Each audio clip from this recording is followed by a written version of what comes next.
Alors bienvenue à tous, bienvenue dans cette nouvelle vidéo. Donc aujourd'hui nous allons parler d'un problème fondamental qui est pourquoi est-ce que le pervers narcissique a d'office perdu. Alors on peut avoir l'impression qu'en fait il a toujours un coup d'avance, on peut avoir l'impression qu'effectivement on n'est vraiment qu'un instrument, qu'un jouet pour lui, et c'est effectivement le cas. À partir du moment où on a compris son fonctionnement, qu'on a compris qu'il ne sait pas sortir du scénario préétabli puisqu'il ne nous fait jamais que jouer un rôle en fait, un rôle qu'il a déjà joué maintes et maintes fois dans diverses situations, un rôle qu'il a perfectionné également. On a l'impression effectivement qu'on est une cruche, qu'on n'arrivera jamais à rien.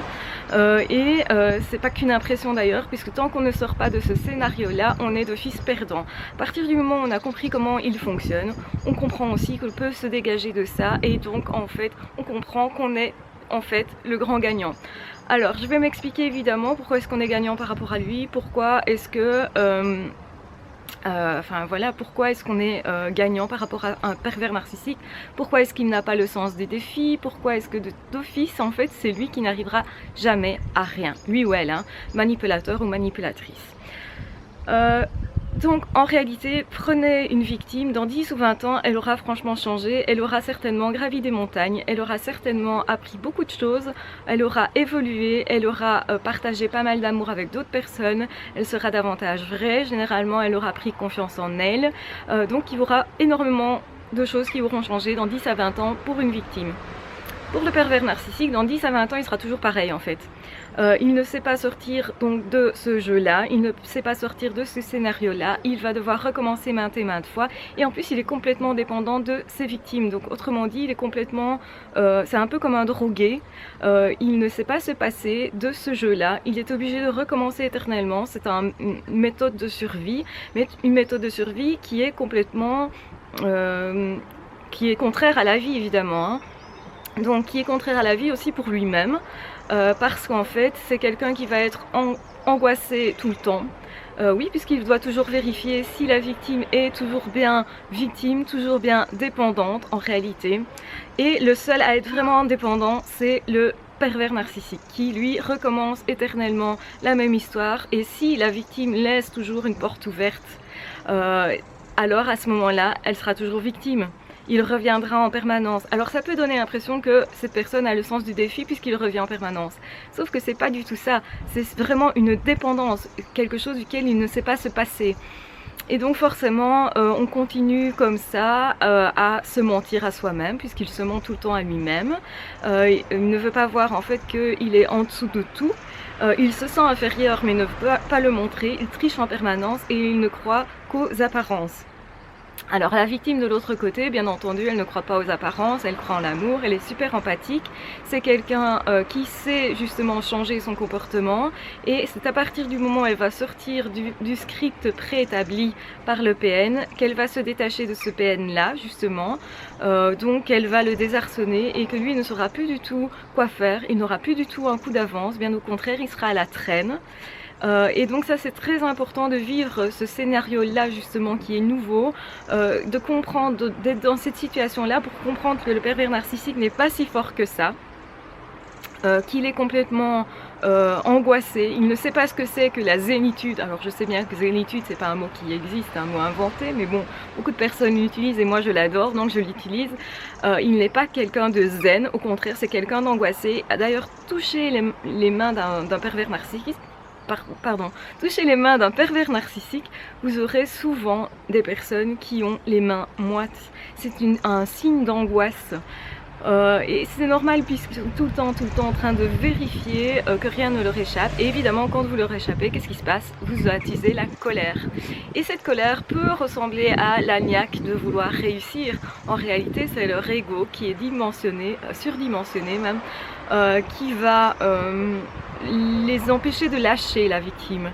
Donc en fait eux ne peuvent pas imaginer que la victime leur échappe. Et ça c'est leur ego qui fait ça. C'est pas du tout un sens du défi comme on pourrait le croire. Pas du tout. La victime va avoir le sens du défi justement de guérir éventuellement quelqu'un qu'elle perçoit être en souffrance. Donc le PN justement pour que la victime marche, donc joue à ce jeu-là, danse, parce que c'est comme une danse. Quand il y en a un qui refuse de danser, l'autre ne sait plus danser et du coup l'autre est en colère. Donc c'est ce qui se passe quand le pervers narcissique constate que la victime lui échappe. Et donc à ce moment-là, effectivement, lui est complètement désarçonné, il ne sait pas du tout ce qu'il doit faire, puisqu'il n'y a plus de script préétabli, il n'est pas du tout inventif, donc il perd d'avance. Avoir le sens du défi, c'est plutôt créer des solutions, c'est plutôt se mettre des limites à atteindre, et des limites qui correspondent à un dépassement de soi. Autrement dit, on est plutôt dans le développement personnel. Un pervers narcissique n'est jamais dans le développement personnel, il n'y comprend rien. C'est pourquoi il va dire aux psys qu'ils sont complètement stupides, qu'ils n'y comprennent rien, que lui il est peut-être trop fort pour se faire suivre. Ça c'est typique, une parole qui est typique justement de ce type de personnage. Ils vont dire pareil aux éducateurs, pareil aux enseignants, bien entendu. En fait à toute personne qui pourrait leur montrer un autre type de fonctionnement et qui pourrait en fait les mettre en échec.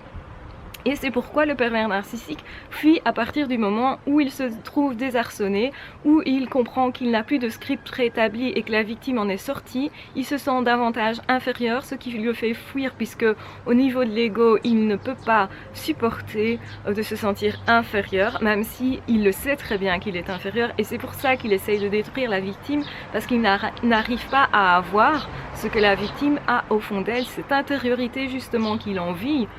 Mais qu'il ne peut pas acquérir pour lui-même, contrairement à une autre personne qui serait juste dépressive ou contrairement souvent à beaucoup d'autres pathologies. Le pervers narcissique, du fait qu'il n'identifie pas l'autre comme un sujet mais comme un objet, ne fait que l'utiliser. Et donc qu'est-ce qui va se passer quand la victime se dégage? Il lui faut une autre victime. Oui, c'est un drogué. Donc c'est-à-dire qu'une fois qu'il n'a plus sa substance, il lui en faut qu'il en trouve une autre qui va compenser celle-là. Et c'est pourquoi souvent à la fin d'une relation, le pervers narcissique va essayer de faire croire à l'ancienne victime qu'elle était moins bien que la nouvelle. Vous avez comme ça des rivalités qui se créent, et vous avez vraiment des pervers narcissiques qui ont été en couple avec une personne qui vont lui dire: tu vois, t'es moins bien que ma nouvelle compagne, avec elle tout est parfait, ou avec lui tout est parfait. Attention, c'est à la fois des hommes ou des femmes, hein. Il y a autant d'hommes et de femmes qui sont pervers narcissiques. Donc voilà, je pense que vous aurez compris pourquoi le pervers narcissique est un éternel perdant. Tout simplement parce que retrouvez-le dans 10 ou 20 ans, il n'aura pas changé, il n'aura pas évolué, il ne sera pas plus sûr de lui, il sera toujours angoissé, et l'angoisse peut créer des maladies cardiovasculaires, peut créer en fait pas mal de problèmes physiologiques. Vous verrez comme ça des pervers narcissiques qui au fil des années vont se détériorer physiquement, qui vont avoir un manque d'hygiène, un manque de respect pour leur santé, et donc ils vont justement se servir de ça aussi pour se faire passer pour des petits malheureux, hein. Donc voilà dans quoi on est exactement. Et donc oui, le pervers narcissique est en train de se détruire. Finalement c'est une forme de suicide dont il a peu conscience en réalité. Mais la victime, une fois qu'elle s'est dégagée de ça, peut se dire: ok, mais moi maintenant je veux vivre, mais moi maintenant je sais quelles sont les relations. Donc effectivement, quand on se dégage d'un pervers narcissique, on n'est plus un bisounours, on ne vit plus dans un monde de bisounours, et on peut éprouver un certain regret à ce niveau-là. Mais ensuite on va prendre le contre-pied et arriver à se dégager de tout ça. Et donc ça veut dire vivre plus, ça veut dire créer de bonnes relations, et ça veut dire donner l'amour aux personnes qui sont vraiment méritantes, aux personnes avec qui on va pouvoir vraiment créer quelque chose, et pas à des personnes qui vont juste profiter de la situation contre nous en fait, hein. Donc voilà, j'espère que vous aurez bien compris pourquoi le pervers narcissique est un perdant perpétuel, contrairement à ce qu'il peut paraître, parce que quand on est dans son script, on se sent toujours nous-mêmes perdants, on a toujours l'impression d'être à la traîne, d'être un imbécile, on se sent naïf, on se sent bête. Mais si vous avez à vous tout seul réussi à mettre en fuite un pervers narcissique, sachez que vous n'êtes ni naïf ni bête, bien au contraire. C'est plutôt un signe de maturité, d'avancement. Donc c'est important de le dire. Si vous avez vécu ça jeune, alors j'ai reçu un message et je ne sais plus, enfin je ne l'ai pas retrouvé ici tout de suite, mais je viens de le lire et donc du coup j'en profite aussi pour répondre à ça. Si vous avez été en lien avec des personnes donc qui travaillaient comme éducateurs, qui travaillaient comme enseignants, et que cette personne-là, enfin ces personnes-là vous ont manipulé clairement, et qu'en plus vous étiez jeune, genre vous étiez adolescent, vous n'avez rien de naïf. Un adolescent qui arrive à se dégager de deux personnes qui ont quand même une autorité forte sur elle ou lui, c'est quand même remarquable. Donc voilà, je voulais le pointer du doigt, le montrer parce que c'est vraiment plutôt remarquable. Il faut plutôt être fier de ça. Voilà, donc évidemment vous avez des pervers narcissiques qui se retrouvent dans des situations, dans des couvertures, mais c'est vraiment jouer un rôle ça, que de se mettre dans des profils d'aidants, comme éducateur, comme enseignant, justement parce que il y a possibilité d'avoir l'autorité sur quelqu'un dans ce type de profession. Et donc c'est pour ça que le pervers narcissique, lui, aime bien avoir un pouvoir, et il aime bien avoir un pouvoir qui est donc justement de l'ordre de professionnel, on va dire, mais ça peut être aussi d'un point de vue financier, hein. Donc on retrouve plus de pervers narcissiques dans des milieux plus aisés, tout simplement parce que eux recherchent un certain pouvoir, et l'argent, ils l'associent à un certain pouvoir. Voilà, j'espère que cette vidéo vous aura apporté beaucoup, qu'elle vous aura aidé. N'hésitez pas à me laisser des commentaires, et n'hésitez pas à liker, à partager, à vous abonner à la chaîne si ce n'est toujours pas fait, si vous ne voulez pas louper une seule des vidéos. Et de toute façon, on se retrouve très vite dans d'autres vidéos. À ciao, bye bye.